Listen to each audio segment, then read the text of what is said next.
بسم اللہ الرحمن الرحیم۔ السلام علیکم ناظرین، انداز بیان چینل کے ساتھ شہباز شفقت مرزا۔ ناظرین، حضور صلی اللہ علیہ وآلہ وسلم کے دنیا میں ظہور سے 1000 سال پیشتر یمن کا بادشاہ طبع خمیری تھا۔ ایک مرتبہ وہ اپنی سلطنت کے دورے کو نکلا۔ 12,000 عالم حکیم اور 1,32,000 سوار، 1,13,000 پیادہ اپنے ہمراہ لیے ہوئے اس شان سے نکلا کہ جہاں بھی پہنچتا اس کی شان و شوکت شاہی دیکھ کر مخلوق خدا چاروں طرف نظارہ کو جمع ہو جاتی۔ یہ بادشاہ جب دورہ کرتا ہوا مکہ معظمہ پہنچا تو اہل مکہ سے کوئی اسے دیکھنے نہ آیا۔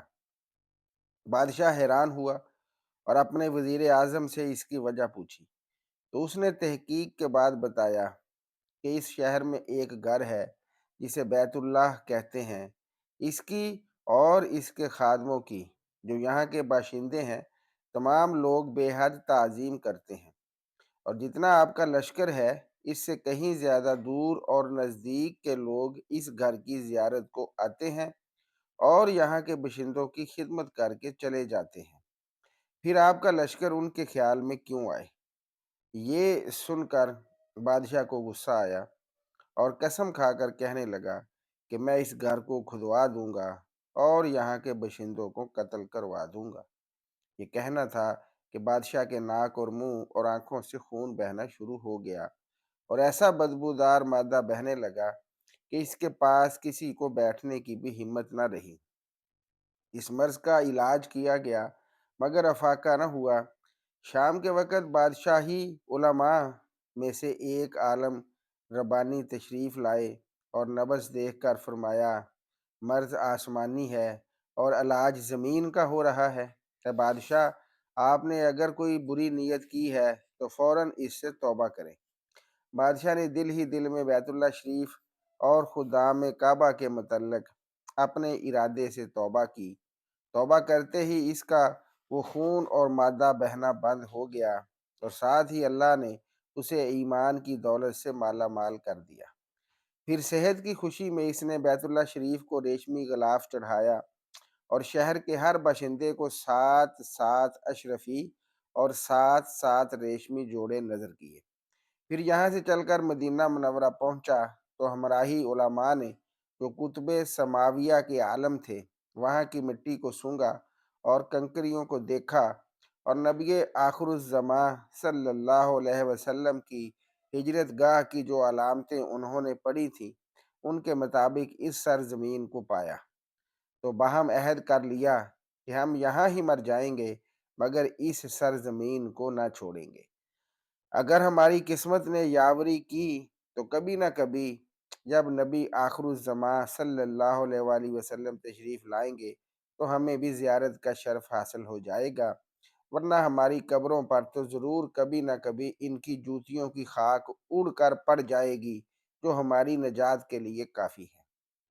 یہ سن کر طبع خمیری نے ان عالموں کے واسطے 400 مکان بنوائے اور اس بڑے عالم ربانی کے مکان کے پاس حضور صلی اللہ علیہ وسلم کی خاطر ایک 2 منزلہ عمدہ مکان تعمیر کروایا اور وصیت کر دی کہ جب آپ صلی اللہ علیہ وآلہ وسلم تشریف لائیں تو یہ مکان آپ صلی اللہ علیہ وآلہ وسلم کی آرام گاہ ہو، اور ان 400 علماء کی کافی مالی امداد بھی کی اور کہا کہ تم ہمیشہ یہیں رہو، اور پھر اس بڑے عالم ربانی کو ایک خط لکھ دیا اور کہا کہ میرا یہ خط اس نبی آخر الزماں صلی اللہ علیہ وسلم کی خدمت اقدس میں پیش کر دینا، اور اگر زندگی بھر تمہیں حضور صلی اللہ علیہ وآلہ وسلم کی زیارت کا موقع نہ ملے تو اپنی اولاد کو وصیت کر دینا کہ نسلاً بنسلاً میرا یہ خط محفوظ رکھیں حتیٰ کہ سرکار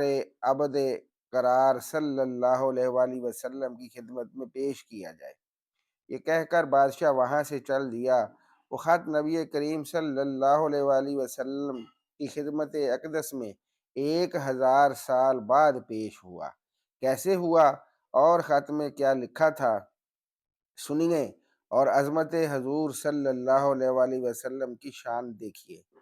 کم ترین مخلوق طبع اول خمیری کی طرف سے شفیع المذنبین سید المرسلین محمد صلی اللہ علیہ وآلہ وسلم، اما بعد، اے اللہ کے حبیب، میں آپ پر ایمان لاتا ہوں اور جو کتاب پر آپ پر نازل ہوگی اس پر بھی ایمان لاتا ہوں، اور میں آپ کے دین پر ہوں۔ پس اگر مجھے آپ کی زیارت کا موقع مل گیا تو بہت اچھا اور غنیمت، اور اگر میں آپ کی زیارت نہ کر سکا تو میری شفاعت فرمانا اور قیامت کے روز مجھے فراموش نہ کرنا۔ میں آپ کی پہلی امت میں سے ہوں اور آپ کے ساتھ آپ کی آمد سے پہلے ہی بیعت کرتا ہوں۔ میں گواہی دیتا ہوں کہ اللہ ایک ہے اور آپ اس کے سچے رسول صلی اللہ علیہ وآلہ وسلم ہیں۔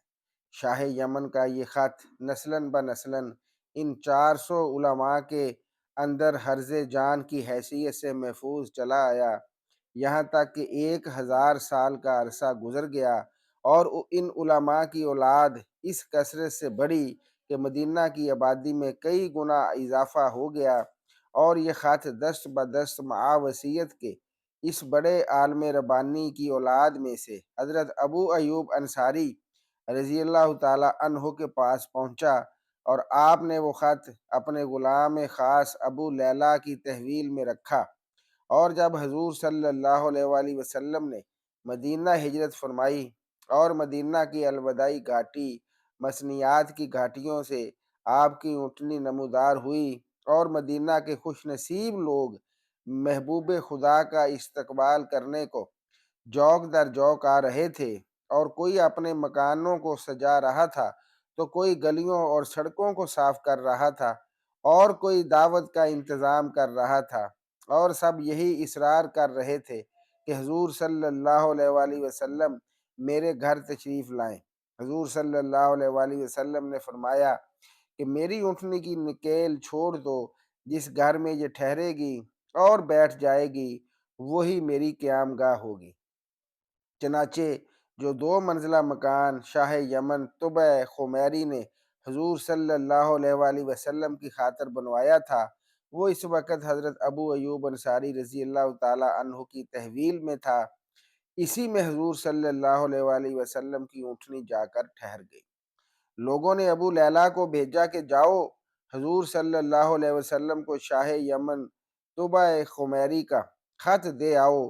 جب ابو لیلہ حاضر ہوا تو حضور صلی اللہ علیہ وسلم نے اسے دیکھتے ہی فرمایا، تو ابو لیلہ ہے؟ یہ سن کر ابو لیلہ حیران ہو گیا۔ حضور صلی اللہ علیہ وآلہ وسلم نے فرمایا، میں محمد الرسول اللہ، شاہ یمن کا جو خط تمہارے پاس ہے لاؤ وہ مجھے دے دو۔ چنانچہ ابو لیلہ نے وہ خط دیا۔ حضور صلی اللہ علیہ وآلہ وسلم نے پڑھ کر فرمایا، صالح بھائی، طبع خمیری کو آفرین و شاباش ہے۔